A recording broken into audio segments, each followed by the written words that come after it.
Salut à toi cher trader, je suis absolument ravi de t'accueillir dans cette nouvelle vidéo et aujourd'hui j'avais envie tout simplement de te présenter ma config graphique pour l'analyse technique, alors plus précisément l'analyse technique du BTC USDT, donc Bitcoin Tether. Alors cette configuration peut bien entendu fonctionner pour n'importe quel autre type de trading, mais c'est vrai qu'à mon niveau, j'ai décidé vraiment de me spécialiser, de me concentrer pour le moment uniquement sur le trading du BTC USDT. D'ailleurs, ça pourrait faire l'objet d'une autre vidéo, t'expliquer pour quelles raisons il est important, selon moi, quand on débute comme ça, quand on démarre dans le trading, d'avoir un focus sur une seule crypto plutôt que de se répandre, de s'étendre un peu trop et de s'éparpiller un petit peu trop. Alors avant de commencer, donc je m'appelle Olivier Arnochat, donc je suis entrepreneur, je suis aussi investisseur dans la crypto depuis quelques années. Et puis ici, depuis plusieurs mois, je voue une forme de passion comme ça au trading. Et j'ai envie au travers de ces vidéos tout simplement de te partager mes expériences, de te partager mes analyses, de te partager mes trades, mes résultats. Bien entendu, tout ça ne représente pas et ne représentera jamais un conseil en investissement, mais simplement un retour d'expérience. N'hésite pas à t'abonner à la chaîne et puis à laisser un commentaire, un petit pouce en l'air, ça fait toujours plaisir. Alors, j'ai très longtemps, on va dire, cherché un petit peu la configuration idéale, le choix, la combinaison idéale un petit peu des indicateurs. Et pour tout te dire, je vais, spoiler alerte, directement te dire une chose, c'est que ça ne sert à rien de chercher cette configuration idéale puisqu'elle n'existe tout simplement pas. D'accord? Elle n'existe tout simplement pas. Et je vais même te dire que peut-être, probablement, que la configuration que je vais te présenter ici ne sera pas forcément la configuration idéale pour toi. Tu devras bien entendu l'adapter, la tester, ça peut être intéressant, de la tester, la backtester, voir si effectivement elle répond aussi à tes besoins, à ton type de trading, mais elle peut être une base de réflexion. Alors moi, à mon niveau, j'ai pas mal cherché et c'est vrai qu'au final, j'avais, en me posant un petit peu les questions de qu'est-ce que je recherchais en termes d'analyse technique et ce qui convient, qu'est-ce qui convient réellement à mon type de trading. À force de faire pas mal d'essais, de tester plusieurs combinaisons d'indicateurs techniques, j'en suis arrivé à la configuration que tu vois un petit peu ici sous les yeux, que je vais te détailler vraiment point par point. Et t'expliquer aussi pour quelles raisons j'aime bien cette configuration et comment je me sers, on va dire, de cette configuration pour prendre des décisions le plus simplement possible et de façon la plus sécuritaire possible au niveau de mes trades. Alors, en introduction, ce qu'il faut comprendre, c'est que je ne suis pas un scalper. Je me suis essayé au scalping, mais ça ne me correspond pas. Donc scalping, ça veut dire travailler vraiment sur des unités de temps très réduites, 1 minute, 3 minutes, 5 minutes, etc., etc. Ça ne me convient pas. C'est vrai qu'à mon niveau, je suis plutôt sur un type de trading qui se situe entre l'intraday et le swing trading. Et donc, j'avais besoin d'avoir une configuration qui me permette d'avoir une lecture graphique assez simple, assez rapide, puisque je ne suis pas 8 heures par jour ou 10 heures par jour derrière mes graphiques. Une lecture donc assez simple, assez fluide, assez rapide, mais qui m'offre suffisamment de clés pour venir confirmer ou infirmer justement un signal que je vois sur mes graphiques. Ça, c'était la première chose. La deuxième chose que je voulais, c'était une configuration graphique qui fonctionne correctement, de façon stable et fiable, avec les différentes unités de temps que j'utilise. Autrement dit, j'avais pas envie de commencer à dire, tiens, quand je suis, par exemple, comme ici, sur la journée, il faut que j'ai tel indicateur, puis quand je passe, par exemple, sur 2 heures, il faut que je mette d'autres indicateurs, et puis, non, voilà, j'avais vraiment envie de pouvoir me dire, j'ai une configuration, et puis la seule chose que je fais, c'est que je change ici les intervalles, les unités de temps que je choisis. Quels sont ces intervalles que moi personnellement j'utilise? Alors j'en parle déjà dans d'autres vidéos que je t'invite à aller regarder sur la chaîne, mais personnellement j'aime bien l'unité de temps 1 jour pour avoir une vision hélicoptérienne de la situation, c'est-à-dire pouvoir avoir une vue d'ensemble du marché. Ensuite, je descends en 2 heures pour zoomer un petit peu plus et donc avoir comme ça une vue non plus sur les derniers mois, mais sur les 10-15 derniers jours ici, hein, voilà, en étant sur du 2 heures. Voilà, on peut même encore se permettre. Voilà, aujourd'hui, nous sommes le 28 avril au moment où j'enregistre cette vidéo. Tu vois, en étant sur 2 heures, il y a moyen d'avoir les 10 derniers jours facilement. Ça reste lisible. Et j'utilise après le 30 minutes pour vraiment confirmer un certain nombre de choix. Et donc là, je prends généralement comme ça les 2 dernières journées, quelque chose dans ce type-là, et ça reste effectivement lisible. Alors pour les besoins de la vidéo, je vais repasser sur la journée, mais tu verras qu'effectivement les indicateurs que j'ai choisis fonctionnent très bien dans ces différentes unités de temps. Alors, quels sont ces indicateurs? Je vais ouvrir cette fenêtre-là pour te le montrer. Alors, tu vas me dire, ah tiens, il y en a quand même beaucoup. Il y a 5 indicateurs, si on compte. Il y en a 1, 2, 3, 4 et un cinquième ici. Mais en fait, si tu regardes bien, il n'y a réellement que 3 indicateurs. Simplement, je les dédouble pour certains. Il y a une EMA, donc une moyenne mobile exponentielle. Il y a un pivot. Enfin, en l'occurrence, il y a 2 EMA, il y a 2 pivots, mais donc ce sont 2 fois les mêmes indicateurs, mais configurés de manière différente. Et il y a un RSI. D'accord? Alors, je vais commencer tout simplement par le haut. Le MA, donc moi j'en place 2. Donc EMA, donc si tu fais une recherche ici dans les scripts, tu tapes, bon moi je l'ai en favori, mais si tu tapes EMA, elle va apparaître. Donc la moyenne mobile exponentielle. Donc pour rappel, une moyenne mobile, c'est simplement une moyenne des prix sur les X dernières périodes. La X étant variable, puisque c'est quelque chose que tu peux configurer. Je vais te montrer moi mes configurations et pourquoi je choisis ces configurations-là. Une moyenne mobile classique, normalement, c'est ça. C'est une moyenne des prix sur ces X dernières périodes et ça trace comme ça une ligne qui vient se mettre sur ton graphique et qui permet de voir, tiens, comment se situe le cours actuellement par rapport à cette moyenne. Moi, ce n'est pas la moyenne mobile classique que j'utilise, mais c'est la moyenne mobile exponentielle. La différence, c'est que dans le calcul de la moyenne mobile exponentielle, le calcul, la formule, met l'accent sur les dernières périodes. C'est-à-dire que c'est toujours une moyenne de ces X dernières périodes. La seule chose, c'est que dans la manière dont le calcul est fait, les dernières périodes vont avoir plus d'importance dans le calcul. C'est-à-dire que la courbe, le tracé va prendre en compte, va mettre plus de poids dans son calcul sur les dernières périodes que les anciennes périodes. Donc, c'est-à-dire que c'est un reflet un peu plus actuelle de cette tendance. Donc c'est pour ça que je préfère l'EMA, parce que ça reflète de manière plus précise la réalité actuelle des cours. Donc ça, c'est une chose. J'en utilise 2 pour ma part. J'ai l'EMA ici que j'appelle l'EMA court terme qui est ici en noir, tu vois. On va regarder après la configuration. Et puis, j'ai l'EMA dite que moi j'appelle long terme, que l'on voit ici avec une autre configuration. Alors, pour la configuration, c'est simple. Moi, la seule chose que je change, pour l'EMA court terme, je mets une longueur de 13. Donc, c'est-à-dire qu'elle se base, en fait, en gros, sur 13 périodes. Et j'utilise bien la fermeture. Je pense que c'est ça qui est par défaut. Et la seule chose que je change, alors ça, c'est un choix personnel, mais je la mets en noir et je mets la barre la plus grosse possible pour qu'elle ressorte le plus fort possible au niveau du graphique. Et au niveau de mon EMA long terme, moi je mets une période de 34. Le reste ne change pas. Et le style, là de nouveau ça tu adaptes à ta manière. Mais moi je la mets en rouge pour qu'elle ressorte bien par rapport au noir et au reste du graphique.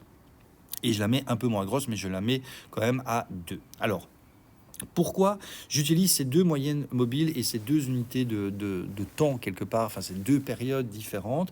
Eh bien parce que ça permet, rien qu'à la lecture, même pas à la lecture, à la vision en fait de ces 2 courbes, on peut déjà en déduire un certain nombre de choses. Bien entendu, la moyenne court terme ici, elle colle beaucoup plus au prix. On voit qu'elle suit beaucoup plus facilement le prix puisque bien entendu elle prend une période beaucoup plus courte, donc elle reflète beaucoup plus la temporalité, donc l'actualité, on va dire, du prix.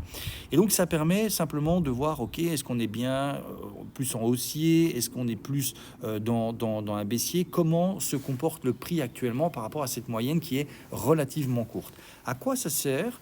Ça me permet déjà de pouvoir déterminer un peu le niveau de cette tendance. Je m'explique. Quand la moyenne mobile colle vraiment comme ça au prix, même si elle indique une tendance haussière, quand la moyenne mobile colle au prix, ça veut dire que le prix n'a pas le temps de s'éloigner de la moyenne mobile. Donc ça veut dire qu'on est sur une tendance donc soit haussière, soit baissière, mais entre guillemets modérée, légère. Par contre, on voit que quand le prix commence vraiment à s'affoler, que les prix, par exemple ici, on a par exemple ici une tendance haussière qui a été très forte, très marquée, eh bien on voit que la moyenne mobile n'a pas le temps de rattraper le prix, qui a donc une espèce de trou ici, de gap qui se crée entre la moyenne mobile court terme et le prix. Et donc quand on voit apparaître cela, à confirmer avec d'autres indicateurs, et on verra après le choix justement des autres indicateurs, on peut se dire qu'on est sur une tendance qui est beaucoup plus forte, alors que quand le prix colle beaucoup plus à cette moyenne court terme, ça veut dire que oui, il y a peut-être une tendance, mais c'est une tendance qui est plus légère, qui est moins marquée, qui va peut-être amener des fluctuations beaucoup moins importantes, voire que l'on est dans une forme de range actuellement. Ça, c'est la première chose. Deuxième chose que cette moyenne mobile court terme indique, c'est tout simplement de dire, OK, est-ce que on n'est pas dans une forme, un potentiel retournement? Ce que je veux dire par là, c'est que à partir du moment où effectivement on voit que les prix passent en dessous, donc ici on voit que le prix commençait à passer en dessous de la moyenne mobile court terme, ça veut certainement dire, généralement quand on voit ça, alors il aurait pu rebondir ici, mais ça peut potentiellement vouloir dire que le prix va passer à la baisse, puisque si le prix commence à passer en dessous de la moyenne mobile court terme, il y a effectivement grande chance que le prix va aller à la baisse, donc on le voit ici, ou quand le prix repasse, quand on voit que la bougie commence à passer à revenir vers le haut de la moyenne mobile, c'est qu'au contraire, il va y avoir une tendance haussière qui va arriver. Donc ça peut déjà, pourquoi pas, donner une indication, tiens, est-ce que c'est le moment de vendre? Est-ce que c'est le moment d'acheter? Donc par exemple, c'est vrai que si on s'était positionné à l'achat ici, bah là, vu la moyenne mobile, le comportement, vous voyez le gros trou ici, on aurait pu se dire, ok, là on peut garder la position. C'est vrai qu'ici, une fois qu'on voyait que le prix commençait à se rapprocher de sa moyenne mobile, voire qu'il commençait effectivement à la casser, de nouveau, il faut confirmer tout ça avec d'autres indicateurs, mais ça peut effectivement vouloir dire qu'il est temps de vendre. Et c'est vrai que si on regarde, si on s'était basé uniquement sur ça, qu'on s'était par exemple dit, tiens, là, il y a une tendance haussière qui commence à s'installer. On est prudent, on attend un petit peu, on se met ici. Et qu'on se dit, je vais commencer à vendre là parce que ça commence à diminuer. On aurait quand même fait du 36%, ce qui est franchement pas dégueu en un petit mois, quoi. Donc, c'est effectivement pas dégueu. Et c'est vrai que rien que cette moyenne mobile permet de l'indiquer. Bon, c'est pas suffisant, bien entendu. C'est pour ça qu'on complète avec d'autres choses. Mais c'est une indication. L'autre chose par laquelle justement on peut compléter, et c'est ça qui est intéressant pour moi avec la moyenne mobile à 34 périodes, donc là on voit que c'est une moyenne mobile qui indique une tendance déjà sur le plus long terme. À quoi elle sert cette deuxième moyenne mobile? Déjà à confirmer une indication que la moyenne mobile court terme peut donner. Par exemple, ici on voit effectivement que la moyenne mobile court terme indiquait une forte tendance haussière avec le gap ici qui se crée. Et quand on voit que cette moyenne mobile court terme que la moyenne mobile long terme va dans la même direction, donc elle est haussière, et qu'il y a un creux comme ça qui se crée, ça vient également indiquer que, et clairement, on est sur une tendance haussière qui va durer. Et ici, clairement, elle a duré quand même un mois. On est sur une tendance qui va durer, qui s'installe et qui est assez forte. Donc ça, c'est aussi une indication intéressante qui peut vouloir dire, ok, même si là il y avait un petit ralentissement, une petite hésitation, c'est pas le moment de vendre si on s'était positionné à l'achat, parce que tout porte à croire que ça va continuer à monter, qu'on va continuer à péter certains supports comme on le voit ici. En parlant de support, on reviendra après sur les autres indications, mais en parlant de support, elle me sert également à ça, moi, cette moyenne mobile long terme. C'est que souvent, elle va servir de support et de résistance. Et on le voit, par exemple, ici, quand il y a eu ici cette chute qui n'a pas duré, mais on voit que cette moyenne mobile long terme a servi de support au cours, que le cours a rebondi là-dessus et puis qu'il est reparti à la hausse. Donc ça, c'est aussi une indication intéressante, c'est que si on voit que le prix ne casse pas cette moyenne mobile long terme, ça peut vouloir indiquer que c'est juste une petite correction et que ça va repartir à la hausse. Donc autrement dit, un trader patient qui se dit bon, j'ai quand même un pourcentage de gain assez intéressant, je vais attendre. Ah oui, c'est vrai que ça indique ici peut-être une chute, mais je vais attendre, je vais voir comment le prix se comporte. Je vois la moyenne mobile long terme, je me dis que dans le pire des cas, voilà, dans le pire des cas, si je vois vraiment qu'elle casse, voilà, donc de nouveau je reprends, je me suis positionné plus ou moins ici, là je vois que ça chute, mais j'attends, je me dis bon ok, ma moyenne mobile long terme, elle est là, elle sert de support, imaginons que ça casse là, ok, j'aurais pas fait mes 30 et quelques pourcents, mais je sors quand même avec 27% de gain, c'est pas dégueulasse. Par contre, on aurait pu voir qu'ici, ah ben non, elle casse pas, et puis hop, ça remonte, et donc là, on aurait pu se dire, ah ben tiens, du coup, magnifique, je me sors de là, je suis à 45% au lieu d'être 30 et quelques pourcents. Donc ça, c'est aussi un autre intérêt de mettre cette moyenne mobile long terme, c'est de voir un peu au niveau des supports. Là, par contre, clairement, on voit que ça a cassé, que ça remonte, et là, on voit que le prix vient casser cette moyenne mobile long terme. Donc là, on peut se dire qu'on va partir dans une tendance baissière, et on voit qu'effectivement, ça a été le cas.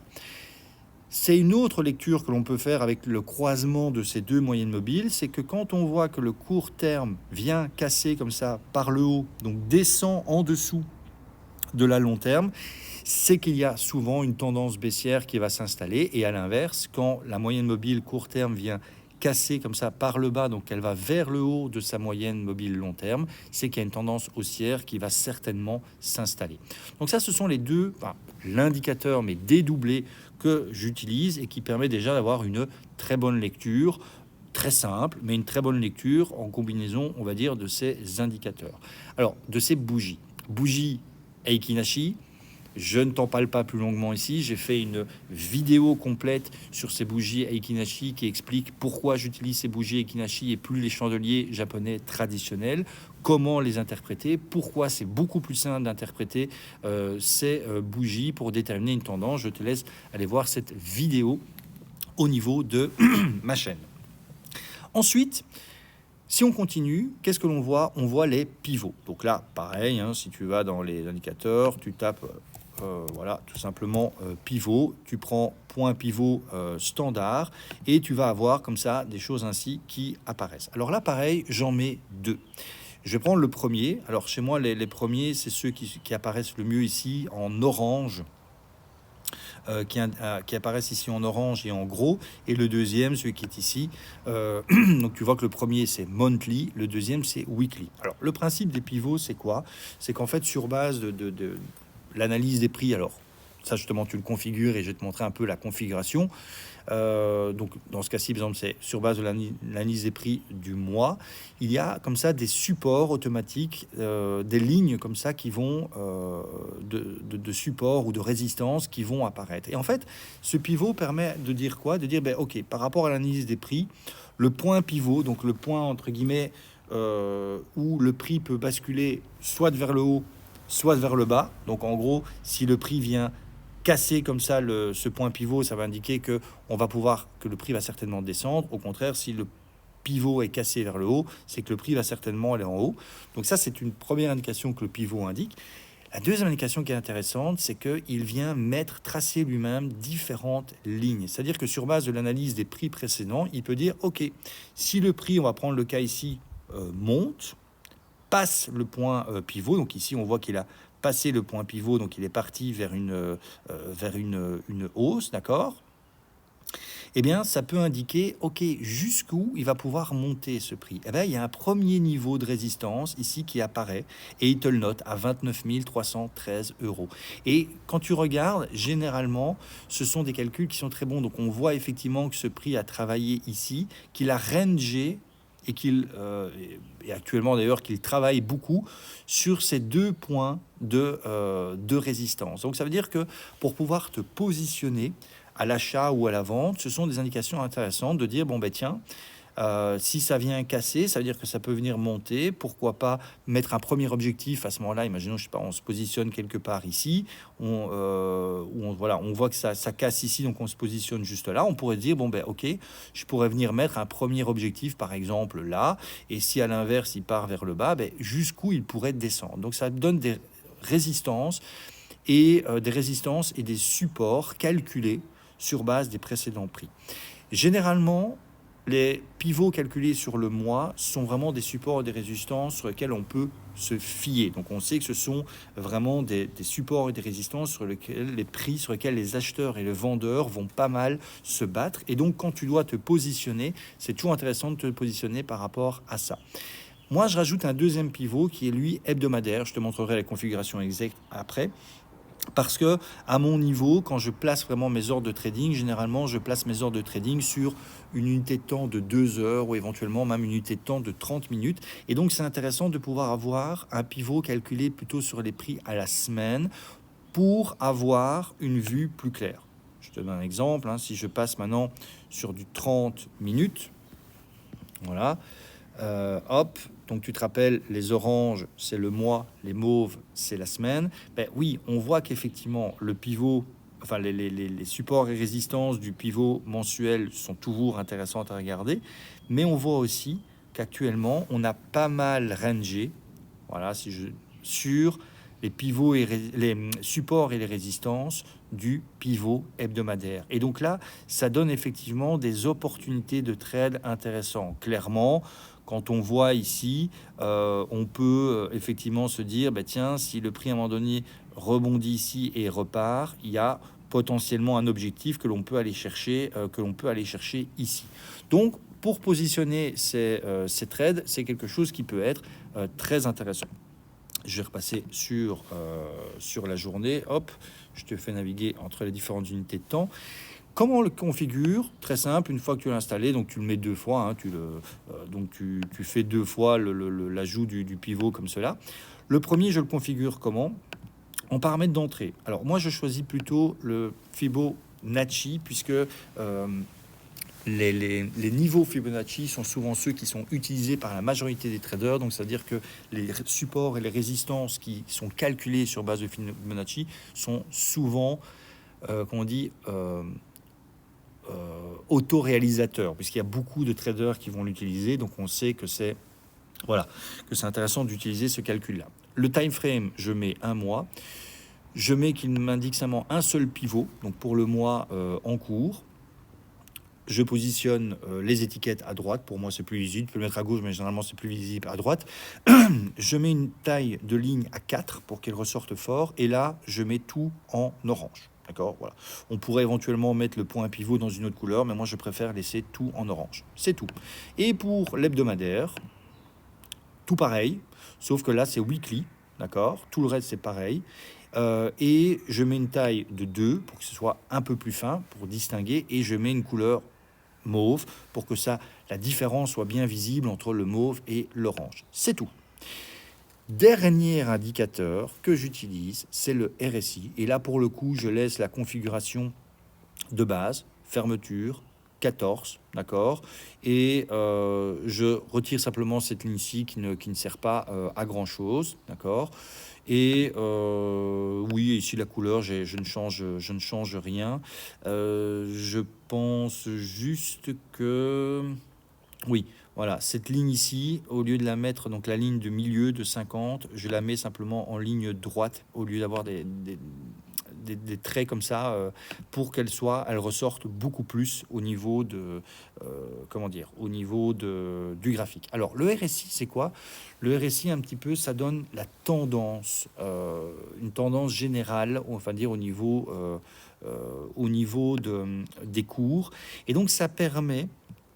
C'est relatif, hein, Relative Strange Index, donc ça donne un petit peu la force relative de l'index des prix. Globalement, on dit qu'une fois que le prix dépasse ici la ligne des 70, c'est généralement que le titre est suracheté. Donc, c'est-à-dire que les acheteurs ont beaucoup trop acheté le titre. Donc, c'est-à-dire que le prix est normalement trop haut. Et globalement, ça veut dire que le prix pourrait à un moment donné, du coup, redescendre, puisque comme il est suracheté, à un moment donné, il pourrait aller à la vente. Et à l'inverse, quand le prix est en dessous de la ligne 30, souvent on dit qu'il est survendu. Et donc, qu'effectivement, il y a des chances que le prix remonte. Et quand on est au niveau de la 50 sert un petit peu de support ou de résistance, c'est-à-dire que quand on est au-dessus du 50, on voit que le RSI risque de buter une fois, deux fois avant peut-être de casser, et à l'inverse, quand il est en dessous, c'est une résistance, il pourrait buter. Alors ici, on a, voilà, j'ai pas d'exemple où il a buté, voilà, éventuellement ici un petit peu. On voit qu'il bute un petit peu avant de repartir comme ça à la hausse. En fait, le RSI, il sert souvent, moi il ne me sert pas en première lecture, il me sert un petit peu à confirmer, entre guillemets, à confirmer un petit peu les choses.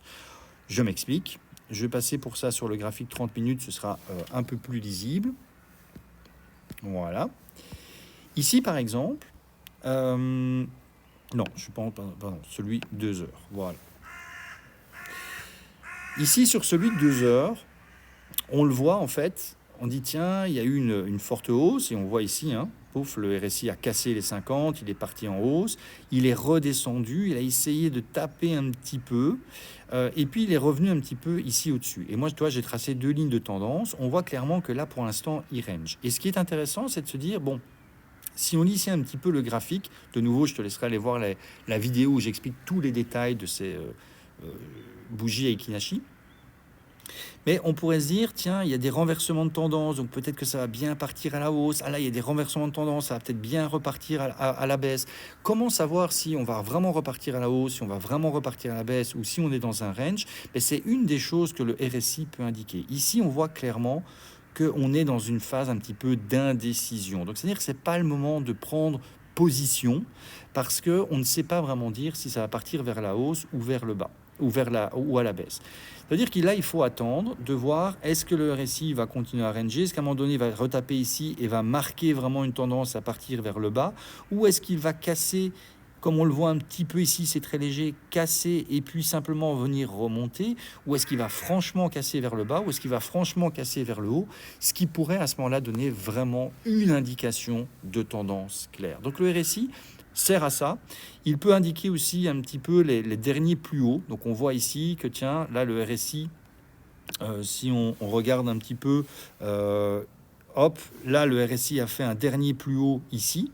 Ben, on peut considérer que le dernier plus haut du RSI ici correspond un peu au dernier plus haut que l'on a eu là. Et donc que si on devait se positionner en achat quelque part là, on pourrait se dire, voilà, ou quelque part ici, peu importe, que pour le moment, aller chercher un premier objectif de vente quelque part ici, n'est pas idiot parce qu'il correspond au dernier plus haut que le RSI a marqué. Et donc, il est probable que la prochaine fois que le cours, et on voit ici que ça s'est un petit peu réalisé, hein, que la prochaine fois que le cours va aller taper ici, il va redescendre. Alors, remarque, il n'y a pas une... il ne faut pas voir ça comme quelque chose de synchrone. Hein. Donc, on voit ici que le dernier plus haut, le RSI, était là. Voilà. Ici, on voit qu'on a été plus ou moins au niveau un petit peu en dessous, mais plus ou moins au même niveau. Mais tu vois, le RSI n'était plus du tout à la même hauteur. C'est vraiment une tendance relative. Mais par contre, ça pourrait donc indiquer que si là, en étant bloqué donc largement en dessous de là, on est à des prix plus ou moins similaires, ça veut bien dire qu'on est dans un range, mais donc ça veut bien dire que si là maintenant le RSI monte quand il va arriver au même niveau que là, il y a grande chance qui ne va pas s'arrêter là, le prix. Il y a grande chance qu'il va s'arrêter plutôt là, quelque part.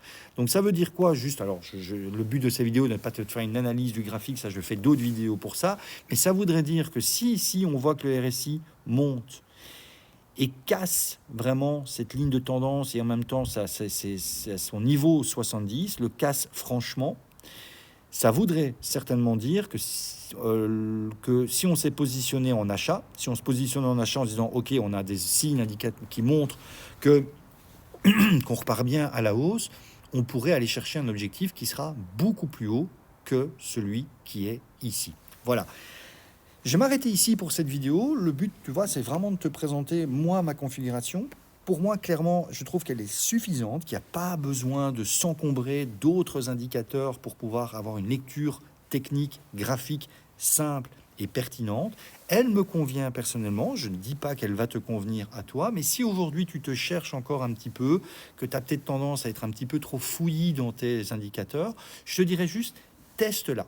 Teste-la, mets un petit peu ces indicateurs comme moi je les mets et fais du backtesting. C'est-à-dire, voilà, tu retournes en arrière, que ce soit sur le BTC, USDT ou un autre cours, hein, ça fonctionne pour tout. Tu retournes un petit peu en arrière et en analysant un petit peu ces différents indicateurs, te dire, tiens, qu'est-ce que ces indicateurs-là m'auraient donné? Ah ouais, ils m'auraient donné ça comme indication, ils m'auraient dit peut-être d'acheter ici, de revendre à tel endroit. Ok, est-ce que c'était pertinent? Et tu verras certainement qu'il y a énormément de pertinence et qu'il y a énormément de bons signaux que tu peux confirmer en utilisant simplement, alors finalement, 3 indicateurs, 2 qui sont dédoublés et un que tu utilises tout seul. Voilà, merci à toi de m'avoir écouté. N'hésite pas à laisser un commentaire, n'hésite pas à laisser un petit pouce en l'air, à t'abonner et à me faire part éventuellement de tes retours ou peut-être des sujets que tu voudrais que j'aborde pour mes prochaines vidéos. Je te dis à très bientôt. Ciao.